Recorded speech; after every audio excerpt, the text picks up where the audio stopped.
কোরআনের আঙিনায় এসো শান্তির মোহনায়, এসো কোরআনের আঙিনায় এসো শান্তির মোহনায়। قال الله تبارك وتعالى في كلامه المجيد وفي فرقانه الحميد: يا أيها الذين آمنوا كتب عليكم الصيام كما كتب على الذين من قبلكم لعلكم تتقون.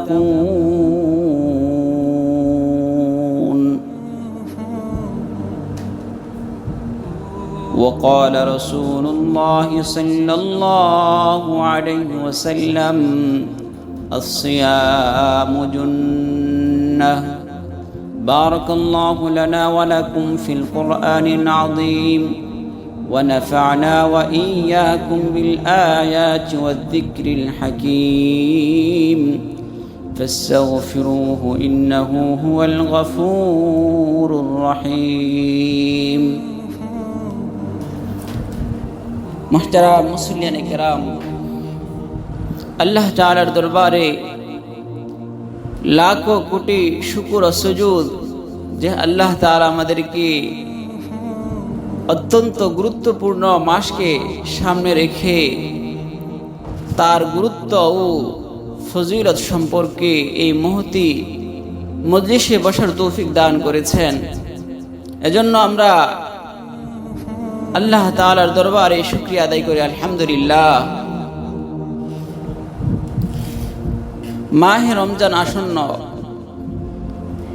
এই মাহে রমজান এমন একটি মাস যেই মাসের অপেক্ষায় প্রকৃত মুমিনরা সারা বছর অপেক্ষায় থাকে, ওয়েট করতে থাকে। তার সামনে কখন মাহে রমজান আসবে,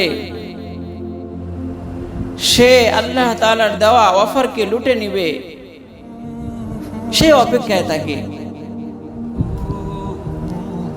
এবং দোয়া করতে থাকে, যে দোয়া আল্লাহ তাআলার রাসূল তাদেরকে শিক্ষা দিয়েছেন। দোয়াটা কি সকলে জানি তোমরা?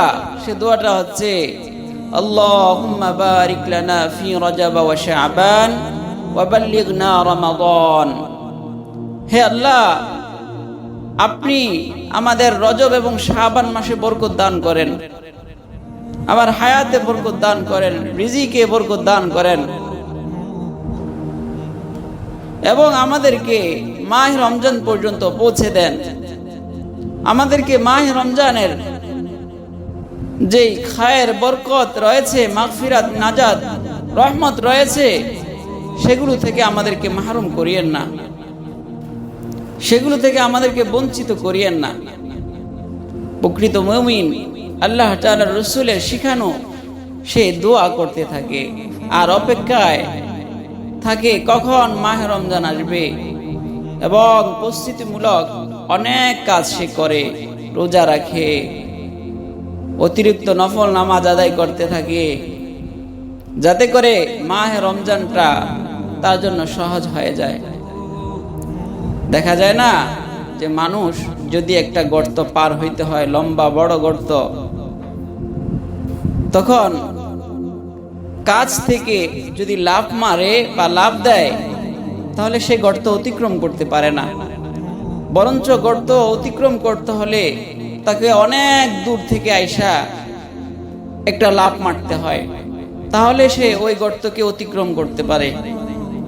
তো অনুরূপভাবে মাহে রমজান এর প্রস্তুতি শুধু আসলেই নিব এটা বললে মাহে রমজান আমাদের থেকে এভাবেই বিদায় নেয়। তার যে উদ্দেশ্য সেটা আমরা অর্জন করতে পারি না, তার মধ্যে যে মাকসাদ রয়েছে সেটা আমরা অর্জন করতে পারি না, আমরা মাহরুম হয়ে যায় তার খায়ের এবং বরকত থেকে। এজন্য রসুলের বাতলানো, রসুলের নির্দেশিত যেই কথা রয়েছে, যে হিদায়াত রয়েছে, সেগুলো মেনে যদি আমরা চলতে পারি তাহলে অবশ্যই মাহে রমজান আমাদের জন্য নাজাতের হবে, মাহে রমজান আমাদের জন্য মাগফিরাত হবে, মাহে রমজান আমাদের জন্য রহমতের হবে। তো মুহতারাম ভাই, দুস্থ বুজুর্গ, আমরা যেমন মাহে রমজানের পূর্বে এই মহতি মজমার আয়োজন করেছি, আমরা এই মজমার মধ্যে অংশগ্রহণ করেছি, অনুরূপভাবে সাহাবায়ে কেরামও রমজানের পূর্বে রাসূলুল্লাহ সাল্লাল্লাহু আলাইহি ওয়াসাল্লামের এরকম একটি মজমায় বসা ছিলেন। হযরতে সালমান ফারসি রাদিয়াল্লাহু তাআলা আনহু হাদিস বর্ণনা করে বলেন যে হাদিসটি সুনানুল বাইহাকি এর মধ্যে উল্লেখিত রয়েছে। সালমান ফারসি রাদিয়াল্লাহু তাআলা আনহু তিনি অনেক প্রবীণ সাহাবী এবং বিচক্ষণ সাহাবী ছিলেন। তিনি প্রথমে অগ্নিপূজক, তারপরে তিনি ইসলাম গ্রহণ করার পূর্বে খ্রিস্ট ধর্মের অনুসারী ছিলেন। তারপর বিভিন্ন পাদ্রীদের নিকট তিনি যান এবং সর্বশেষ যে পাদ্রী রয়েছে তার যখন মৃত্যু আসন্ন হয় তখন সে তাকে জিজ্ঞাসা করে, হে আমার রাহবার, হে আমার মুর্শিদ, আপনি তো হয়তোবা বেশি দিন আর দুনিয়াতে থাকবেন না, আল্লাহ হয়তোবা আপনাকে নিয়ে নিতে পারে, এখন আপনার মৃত্যু পরবর্তী আমি কার কাছে থাকবো, কার সুরপতি থাকবো? তখন ওই পাদ্রী হযরতে সালমান ফারসি রাদিয়াল্লাহু তাআলা আনহুকে বলে যে আমার পরে আরবের মধ্যে একজন নবী আসবে, যেই নবী আসার পরে খ্রিস্ট ধর্ম আর বাকি থাকবে না, খ্রিস্ট ধর্ম রহিত হয়ে যাবে এবং সেই নবীর এই আলামত থাকবে। যদি তুমি তাকে পেয়ে যাও তাহলে তুমি তার অনুসরণ করবে, তার নবুয়তকে বিশ্বাস করবে, তার প্রতি ঈমান আনবে এবং তার সাথে থাকবে। ঠিকই সালমান ফারসি রাদিয়াল্লাহু তাআলা আনহু ওই পাদ্রীর কথা অনুযায়ী তিনি আরবের মধ্যে চলে যায় এবং রাসূল সাল্লাল্লাহু আলাইহি ওয়াসাল্লামের ব্যাপারে যেই নির্দেশনাগুলো দিয়েছিল, যে আলামতগুলো দিয়েছিল তিনি রাসূলের মধ্যে পায়। তখন পাওয়ার সাথে সাথেই তিনি কালিমা তাইয়্যিবা লা ইলাহা ইল্লাল্লাহু মুহাম্মাদুর রাসূলুল্লাহ পরে মুসলমান হয়ে যায়। সুবহানাল্লাহ। তো মুহতারাম ভাই ও দোস্ত বুজুর্গ, সালমান ফারসি রাদিয়াল্লাহু তাআলা আনহু একটি হাদিস বর্ণনা করেন। তিনি বলেন, রমজান যখন আসন্ন, একেবারে রমজানের পূর্বের যে মাস শাবান মাসের শেষ দিকে আমাদেরকে তিনি বক্তৃতা দেওয়ার জন্য, নসিহা করার জন্য বসলেন। অতঃপর বললেন, ইয়া আইয়ুহান নাস, হে মানুষ সকল, قد أضلكم شهر عظيم شهر مبارك, একটি মহিমান্বিত বরকতময় মাস তোমাদেরকে ছায়া দান করেছে। এটি এমন একটি মাস, ফিহি লাইলাতুন খায়রুম মিন আলফি শাহরিন, যার মধ্যে এমন একটি রাত রয়েছে যা হাজারো মাসের চেয়ে উত্তম। সুবহানাল্লাহ।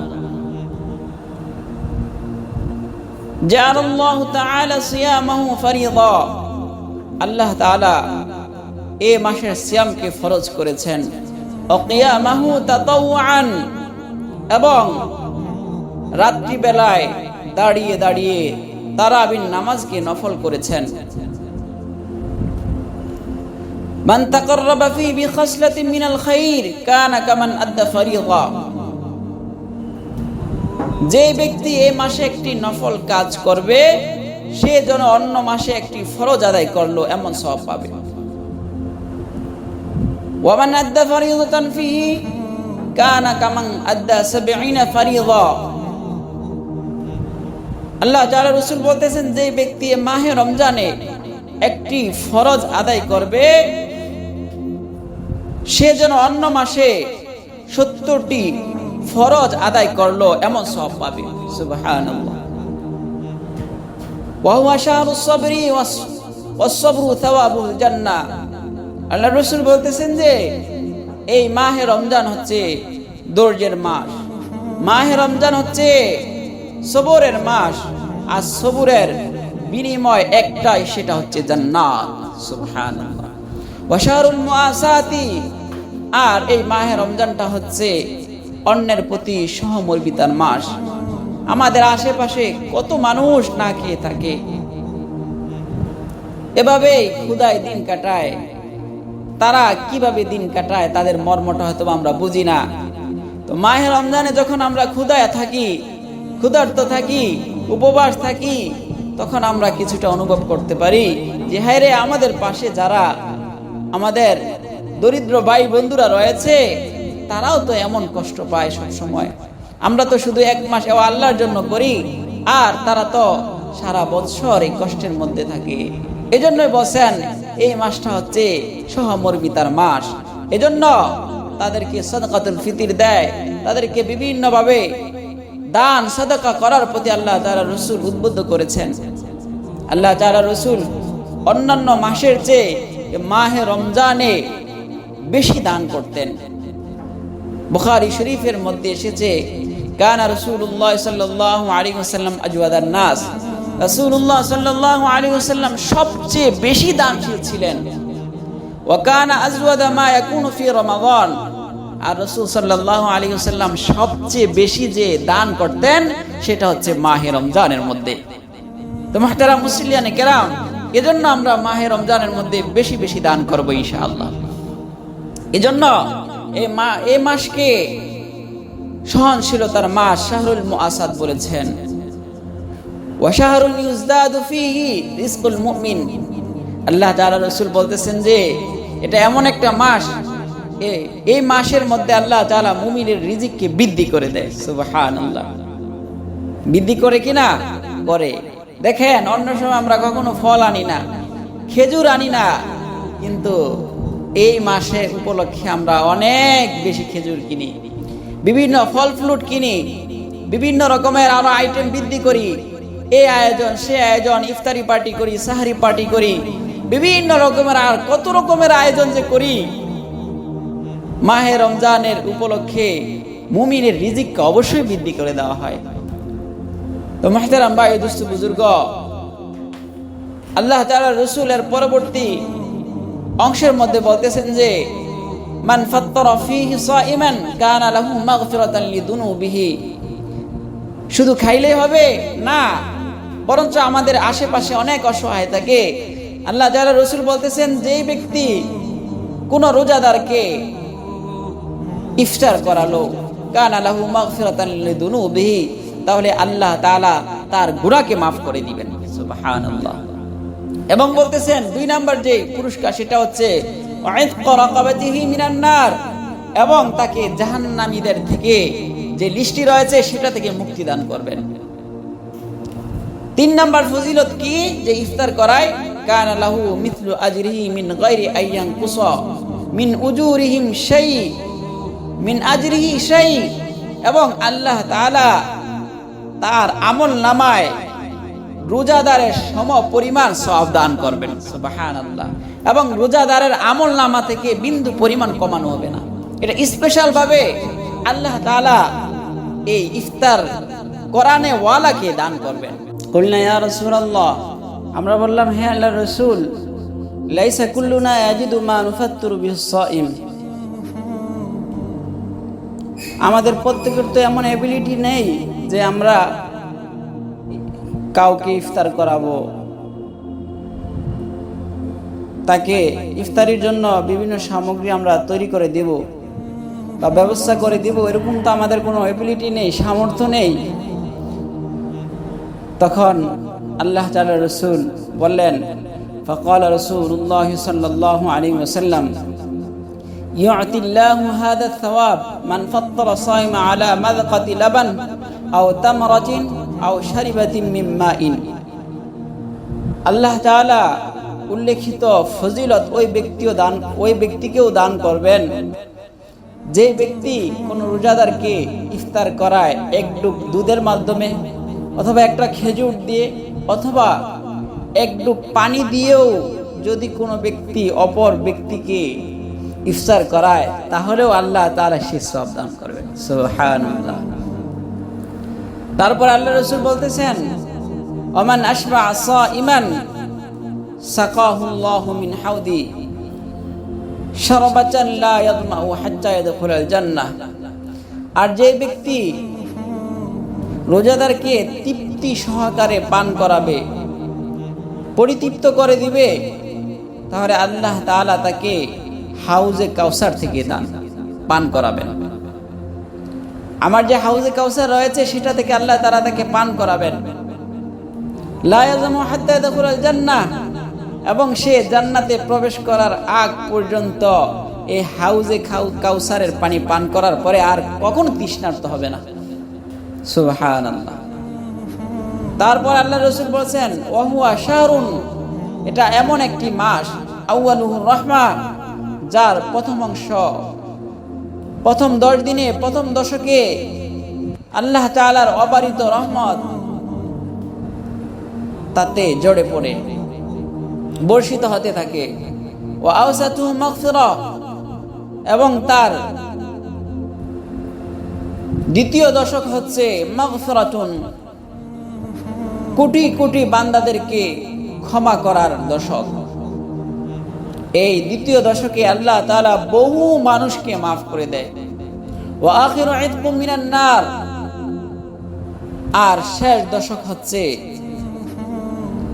জাহান্নামীদেরকে জাহান্নাম থেকে মুক্তি দেওয়ার দশক। অর্থাৎ শেষ দশকে আল্লাহ তাআলা তার বহু জাহান্নামী বান্দাদেরকে জাহান্নাম থেকে নাজাত দান করেন। সুবহানাল্লাহ।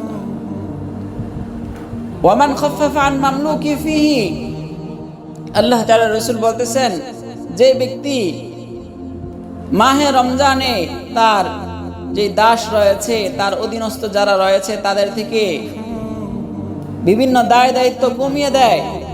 আগে 7 ঘন্টা করত, 6 ঘন্টা করত, 5 ঘন্টা করত, এখন এটাকে কমিয়ে 2 ঘন্টাতে নিয়ে আসছে, বা 3 ঘন্টা বা 4 ঘন্টাতে নিয়ে আসছে, তাহলে আল্লাহর রাসূল বলতেছেন, গফারাল্লাহু লাহু ওয়া আ'তাকাহু মিনান নার, তাহলে আল্লাহ তাআলা এমন ব্যক্তিকে তার সমস্ত গুনাহকে মাফ করে দিবেন এবং তাকে জাহান্নাম থেকে মুক্তি দান করবেন। সুবহানাল্লাহ। তো মুহতারাম ভাই, দোস্ত, বুজুর্গ, এই মাহে রমজান আমাদের জন্য অনেক বড় একটি অনুগ্রহ। এটার মাঝে রহমত, মাগফিরাত, নাজাত দিয়ে বেষ্টিত। এজন্য মাহে রমজানকে ভালোভাবে যথাযথ সম্মান করতে হবে। মাহে রমজানের যে হক রয়েছে, যে সমস্ত আমলগুলো রয়েছে, সেগুলো ভালোভাবে করতে হবে। উল্লিখিত হাদিসের মাঝে আমরা কয়েকটি আমলের কথা পেয়েছি। 1 নাম্বার হচ্ছে রোজা রাখা। এটা হচ্ছে আমার প্রথম কর্তব্য। আর রোজা আমার জন্য সিয়ামু জুন্নাহ, রোজা আমার জন্য একটি ডাল স্বরূপ। রোজার মাধ্যমে আমি বিভিন্ন রকমের গুনাহ থেকে ডাল হিসেবে ব্যবহার করব। বিভিন্ন পরনিন্দা, গীবত, শিকায়েত, ঘুষ, সুদ, যত গুনাহ রয়েছে, রোজার মাধ্যমে আমি সেটাকে প্রতিহত করব। রোজা আমাকে সেটা থেকে বিরত রাখবে। এজন্য রোজাকে যেভাবে রাখার প্রয়োজন সেভাবে আমাদেরকে রাখতে হবে। সেজন্য ভালোভাবে প্রস্তুতি নিতে হবে।